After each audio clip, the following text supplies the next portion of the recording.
Very good morning dear students. Class 8 previous video में हमने chapter 10 में एडोलेसेंट और प्यूबर्टी के बारे में पढ़ा था और इसके अलावा हमने ये भी समझा था कि जब बच्चे अपनी मेंटल और इमोशनल स्टेज में आते हैं तो उनकी बॉडी में क्या क्या चेंजेस होते हैं। और आज के वीडियो में हम how is the sex of the baby determine और रिप्रोडक्टिव हेल्थ के बारे में पढ़ेंगे। और इसके लिए आप आपकी टेक्स्ट बुक का पेज नंबर 108 ओपन कीजिए। नाउ स्टूडेंट्स, अब हम स्टार्ट करते हैं। प्रीवियस चैप्टर में आपने क्रोमोसोम के बारे में पढ़ा है और ये क्रोमोसोम्स कहाँ प्रेजेंट होते हैं स्टूडेंट्स? ये क्रोमोसोम्स न्यूक्लियस में प्रेजेंट होते हैं। और न्यूक्लियस कहाँ पाया जाता है? न्यूक्लियस जो है वो सेल का सेंट्रल पार्ट यानी मिडिल पार्ट होता है। हम इसको सेल का हेड क्वार्टर भी बोलते हैं। तो हमारी बॉडी जो है सेल से बनी हुई है और सेल्स अपना ग्रुप बनाती हैं और टिश्यू बनाती हैं। टिश्यू से हमारे बॉडी ऑर्गन्स बने हैं और बॉडी ऑर्गन्स जब एक स्पेसिफिक फंक्शन को करते हैं आपस में जुड़कर और ये ऑर्गन सिस्टम्स बनाते हैं। तो ये मैंने आपको समझाया था। और ये जो सेल है, सेल के सेंटर में यानी सेल जो है सपोज एक ये सेल है, उसके सेंटर का जो पार्ट होता है उसे हम न्यूक्लियस कहते हैं। न्यूक्लियस में धागे के जैसी स्ट्रक्चर निकलती है और इस धागे के जैसी स्ट्रक्चर को क्रोमोसोम्स कहते हैं। और ये क्रोमोसोम्स जो हैं ये इनमें जीन्स पाए जाते हैं और जीन्स क्या होते हैं? जेनेटिक मटेरियल होते हैं। अब जेनेटिक मटेरियल किसको बोलते हैं? जेनेटिक मटेरियल हेरिडेटरी मटेरियल जो है ये पेरेंट्स के कैरेक्टर्स को क्या करते हैं? कैरी करके रखते हैं, है ना। इनमें पेरेंट्स के कैरेक्टर पाए जाते हैं। यानी कोई बच्चा जन्म लेने वाला है तो उसमें माता और पिता दोनों के कैरेक्टर्स होते हैं 50-50%। तो ये कैरेक्टर्स को एक पीढ़ी से यानी माता पिता से उनके बच्चों में और उनके बच्चों से फिर जो नेक्स्ट जनरेशन आने वाली है उनमें पहुंचाने का काम जो है वो कौन करता है? जीन्स करते हैं, क्योंकि जीन्स में एलिल्स के सेट पाए जाते हैं।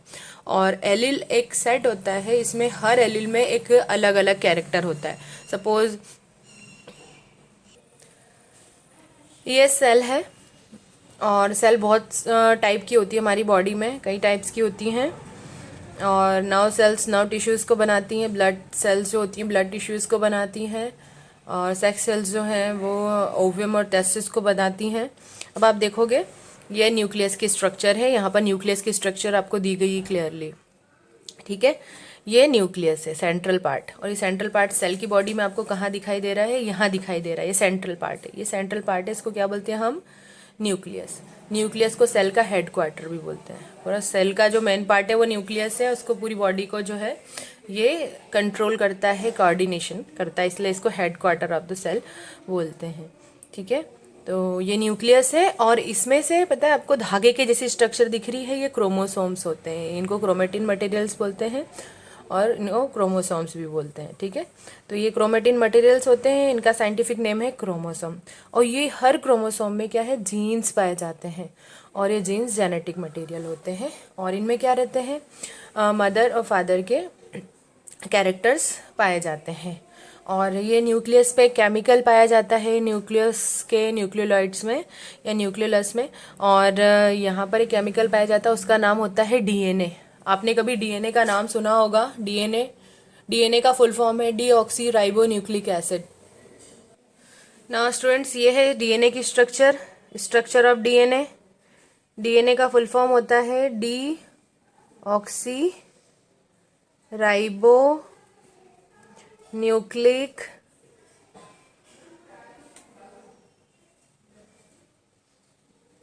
एसिड, ठीक है। अब ये डीएनए के दो स्ट्रैंड्स हैं, आप देखोगे ये डबल लेयर्ड है और ये दो स्ट्रैंड्स ऐसे लगे हुए हैं। आरएनए जो होते हैं उनमें सिंगल स्ट्रैंड्स पाए जाते हैं, डीएनए में डबल स्ट्रैंड्स पाए जाते हैं। आप देखो ये डबल स्ट्रैंड्स है और ये है इस तरह से, इनमें ऐसी स्ट्रक्चर होती है डीएनए की। और स्टूडेंट से जीन्स होते हैं इसमें पाया जाता है। केमिकल होता है डीएनए और डीएनए जो है किसको बनाता है? क्रोमेटिन मटेरियल्स क्रोमोसोम्स को, जो कि धागे के जैसे होते हैं। धागे के जैसी स्ट्रक्चर मतलब ऐसी स्ट्रक्चर होती है, ऐसी स्ट्रक्चर्स पूरी बॉडी में हमारे ये क्रोमोसोम्स होते हैं।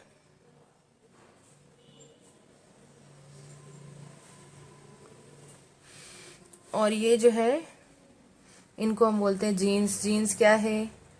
जीन्स में ये आपको दिख रहे हैं, ये एलील्स के सेट होते हैं और हर एलील में जो है नया कैरेक्टर पाया जाता है। ठीक है, तो अलग अलग एलील्स, जैसे सपोज ये लाइंस आपको दिख रही हैं, ये एक एलील है। ठीक है, ये एलील है और एक एलील में सपोज आपकी मदर के आई का कलर है, एक में हेयर कलर है और एक स्टैंड जो आपको दिख रहा है इसमें स्किन का कलर है। और ये 4th नंबर पे जो एलील दिया गया है इसमें जो है आपकी हाइट, इस पर आपकी हाइट डिपेंड करेगी। ठीक है, तो जो भी बच्चे जन्म लेते हैं उनमें 50% कैरेक्टर्स फादर के होते हैं और 50% मदर के होते हैं।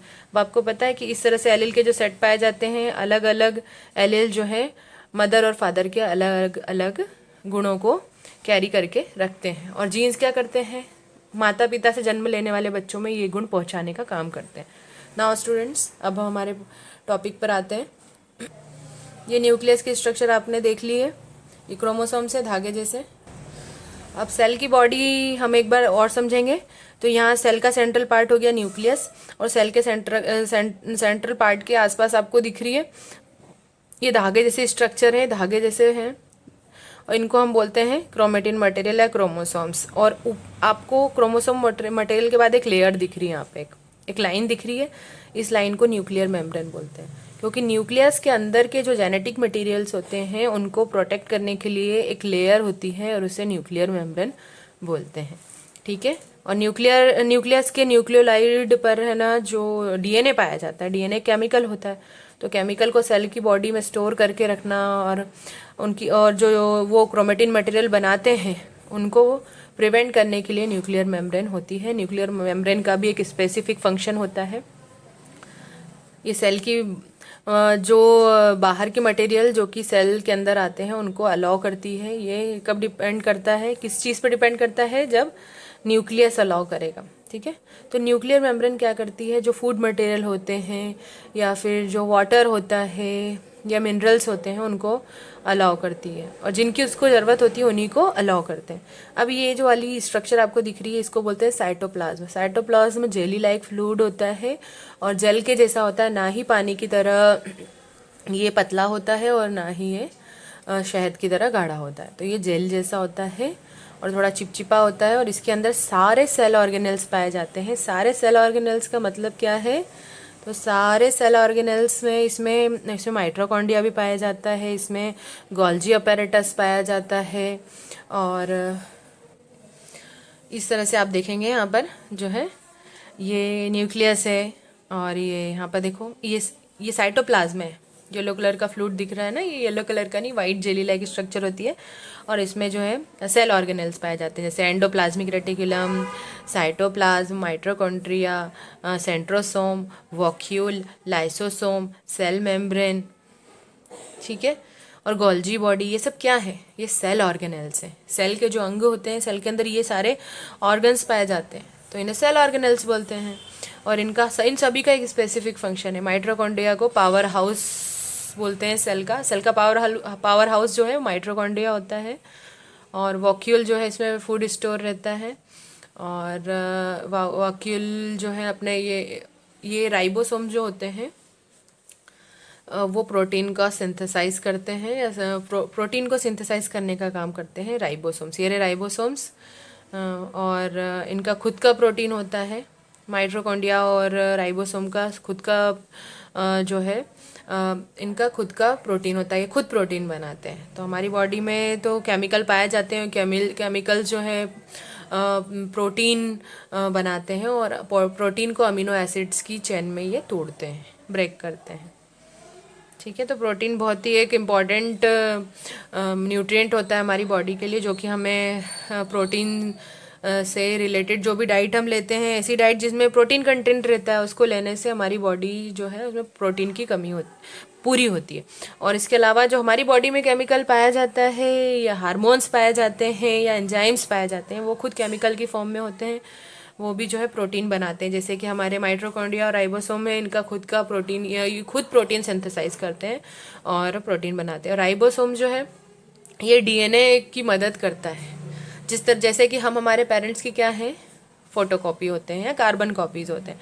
तो ये राइबोसोम्स क्या करता है, प्रोटीन सिंथेसिस की प्रोसेस में या प्रोटीन बनाने की प्रोसेस को क्या करता है, चेंज करने का काम करता है, उसको सिंथेसाइज करने का काम करता है। ये इसे हम प्रोटीन सिंथेसाइजर भी बोलते हैं।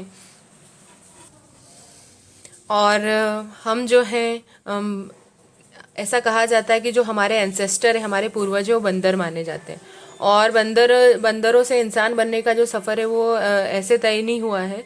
और इसमें क्या है, कई वेरिएशन आई बॉडी में। और वेरिएशन कौन लाता है, वेरिएशन जो है डीएनए में जो है डीएनए की वजह से ही वेरिएशन आते हैं, परिवर्तन आता गया। और पीढ़ी दर पीढ़ी आप देखेंगे एक जनरेशन गैप है, एक बदलाव है।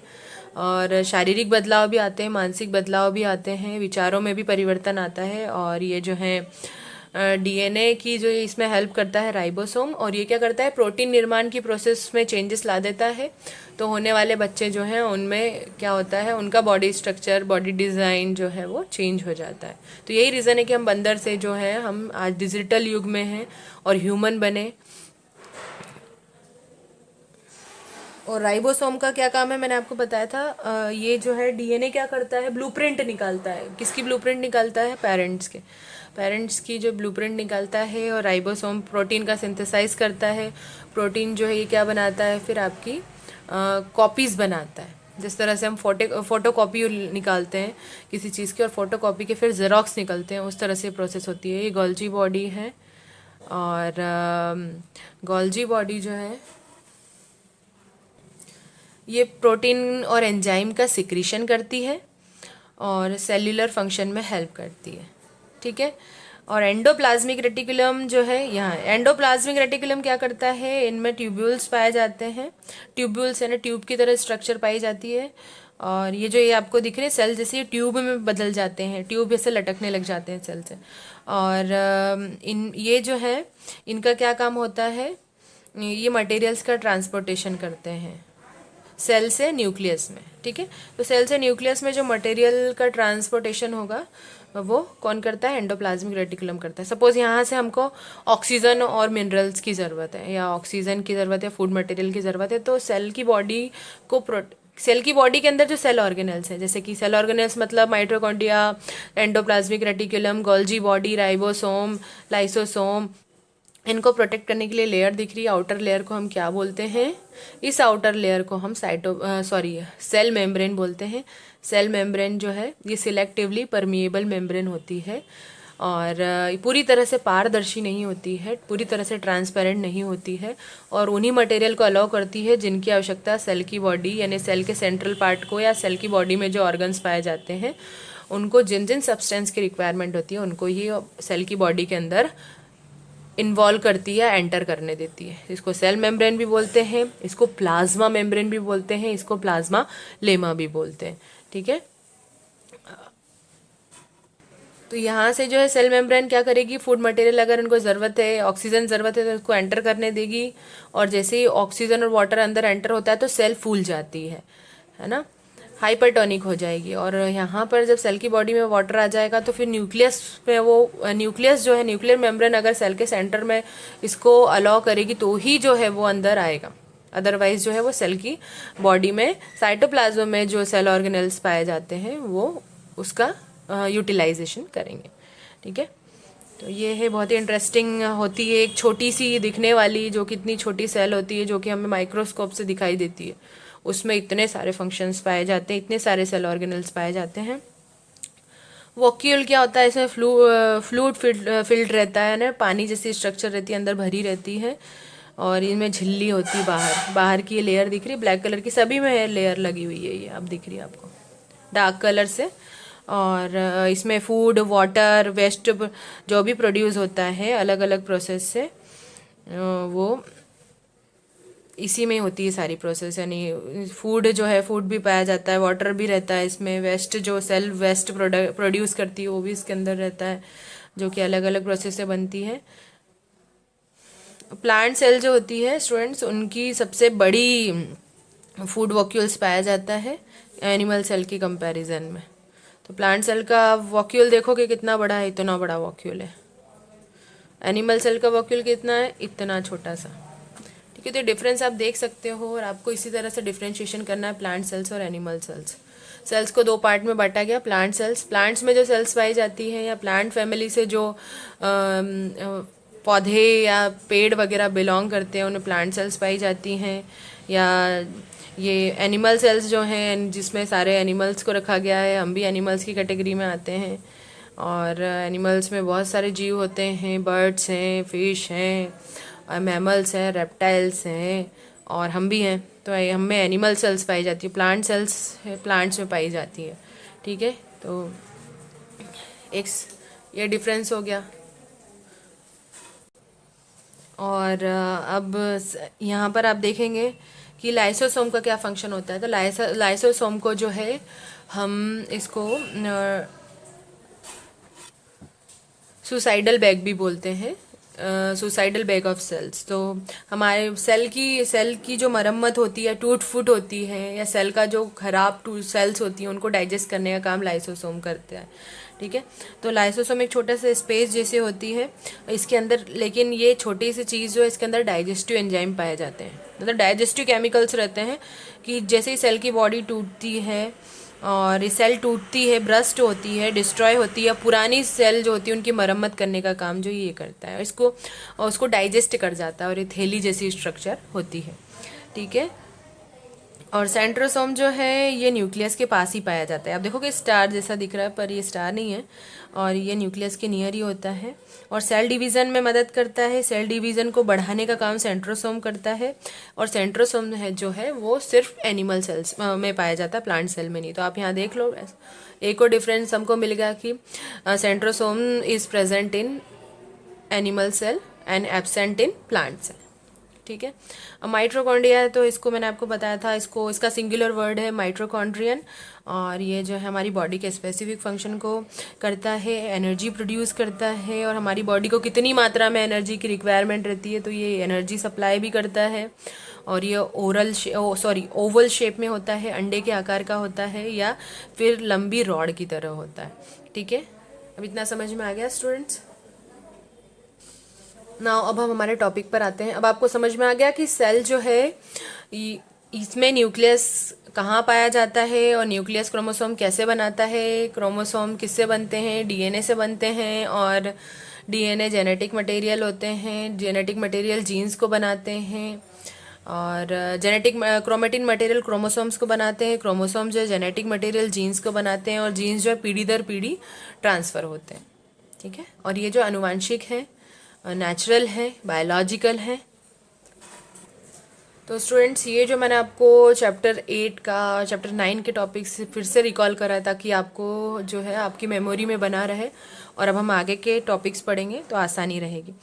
तो ठीक है, तो ये बच्चों में कैरेक्टर्स पाए जाते हैं। अब हमारी बॉडी में जो है नॉर्मली कितने क्रोमोसोम्स पाए जाते हैं, अब हम क्रोमोसोम्स के बारे में पढ़ेंगे। ठीक है, तो हमारी बॉडी में जो है 46 क्रोमोसोम्स पाए जाते हैं, और 46 क्रोमोसोम में जो है एक सेट जो होता है, एक सेट में 23 क्रोमोसोम्स पाए जाते हैं। ठीक है, तो मदर में 23 क्रोमोसोम्स और फादर में 23 क्रोमोसोम्स पाए जाते हैं। 23 + 23, अगर हम 23 + 23 कैसे, यानी एक सेट का मतलब पता है, ये जो क्रोमोसोम्स होते हैं ये पेयर में होते हैं। आप देखोगे ये यहाँ पर क्रोमोसोम्स दिए गए, ये सेल है सपोज, इसमें क्रोमोसोम्स के बारे में बताया गया। तो इसमें कितने क्रोमोसोम दिख रहे हैं आपको? 2। इसमें कितने क्रोमोसोम दिख रहे हैं? 2। तो ये एक पेयर हो गया, एक पेयर मतलब एक जोड़ा। तो ये एक जोड़े में, एक सेट में पाए जाते हैं। जब एक जोड़े में 2 क्रोमोसोम्स होते हैं तो यहाँ पर 23 सेट बोला है, तो 23 2 जा कितना होगा? 46। तो टोटल हमारी बॉडी में यानी मेल और फीमेल में कितने क्रोमोसोम्स पाए जाते हैं? 46 क्रोमोसोम्स पाए जाते हैं। ठीक है, अब जो है सेक्सुअल रिप्रोडक्शन जो है ह्यूमन बॉडी में पाया जाता है, और सेक्सुअल रिप्रोडक्शन के दौरान क्या होता है कि मेल और फीमेल गैमेट फ्यूज़ होते हैं और जायगोट बनाते हैं। जायगोट क्या होता है? बेबी की इनिशियल स्टेज होता है। अब ह्यूमन पाए जाते हैं जिसमें 22 जो हैं वो ऑटोसोम्स कहलाते हैं, और 22 मतलब 23 में से आउट ऑफ 22 जो होते हैं वो सिमिलर होते हैं, XX होते हैं, XX क्रोमोसोम्स पाए जाते हैं। जो XX क्रोमोसोम्स है फीमेल में पाए जाते हैं, और XY क्रोमोसोम जो है वो मेल में पाए जाते हैं। अब हम बात कर रहे हैं यहाँ पर 22 जो है वो ऑटोसोम्स होते हैं। ऑटोसोम्स मतलब इनको हम होमोजाइगस जीन्स भी बोल सकते हैं। ऑटोसोम, इनमें होमोजाइगस जीन्स रहते हैं, सेम सेम रहता है। और एक जो रहता है वो डिफरेंट रहता है। तो ये जो रहता है ये फीमेल में रहता है और ये है मेल में। 22x+x अगर इस तरह से होगा सेट तो ये ऑटोसोम होगा, क्योंकि इसमें जो है XX क्रोमोसोम ही पाए जाते हैं फीमेल में। तो ये ऑटोसोम है, सेम क्रोमोसोम्स पाए जाते हैं, इनमें कोई भी नया क्रोमोसोम नहीं पाया जाता है, ठीक है। लेकिन मेल में आपको दिख रहा है 22 तो X है, लेकिन एक क्या है, एक पेयर क्या है, Y का होता है। तो यहाँ पर फीमेल में XX हो गया और मेल में XY क्रोमोसोम। आया समझ में। तो ये जो बच्चों में वेरिएशन आती है, ये जो मेल और फीमेल चाइल्ड होते हैं वो कैसे होंगे, ये मेल की बॉडी में पाए जाने वाले वाई क्रोमोसोम पर डिपेंड करता है, जो कि हेट्रोसोम है या इसको हेट्रोजाइगस जीन भी बोलते हैं। और ये वाई क्रोमोसोम की वजह से ही पुरुषों में जो है गंजापन पाया जाता है और उनके कानों में जो बाल होते हैं वो बढ़ते हैं। नाउ स्टूडेंट्स, अब नेक्स्ट वीडियो में हम इस टॉपिक को डिटेल में पढ़ेंगे।